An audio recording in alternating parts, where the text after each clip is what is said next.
para lamang sa kaugalingon.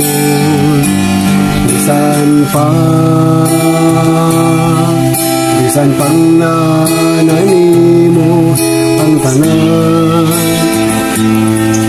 bisan pang may munaking kalibutan, apan kung si Jesus wala ni mo maangkong, mahimong sayang lang ug kawang ang tanan, kawang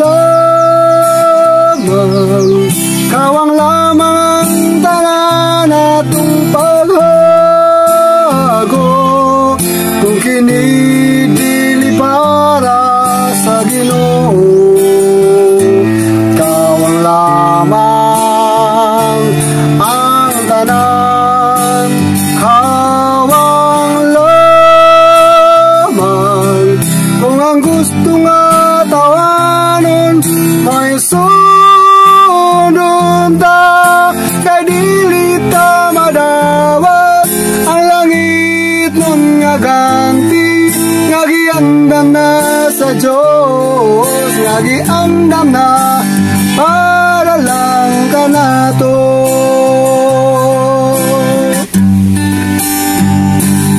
Apan ko ang Ginoong si Jesus atong naangkon, og ang iyang mga pulong mawisundon, o maghaguta sa iyang mga sugo.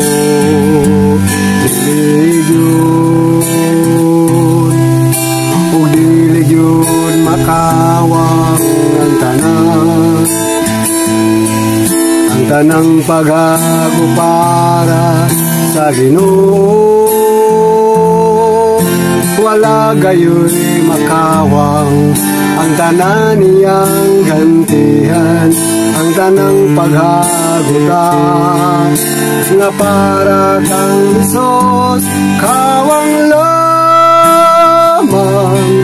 Kawang lamang ang tanan atong paghago, kung ginidili para sa Ginoo.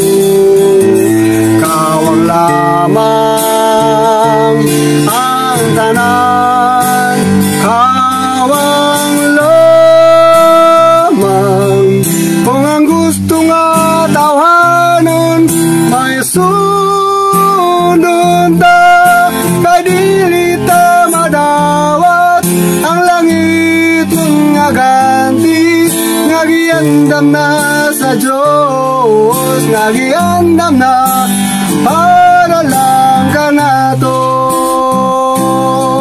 O salihukan na ang mga sugo sa Dios, aron madawat ang hingpit nga ganti, nga langit nun.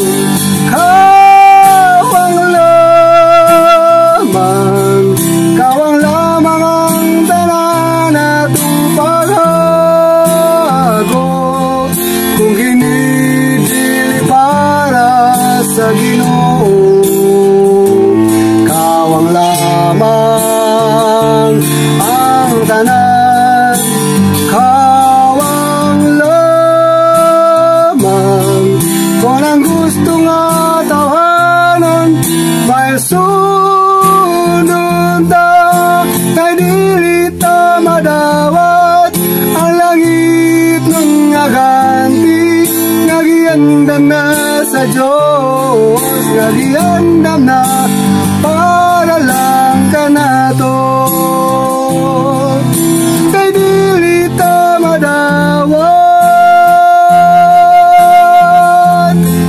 ang langit ng nga ganti,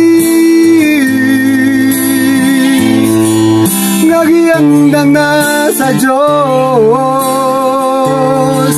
nga giandam na para lang kanato.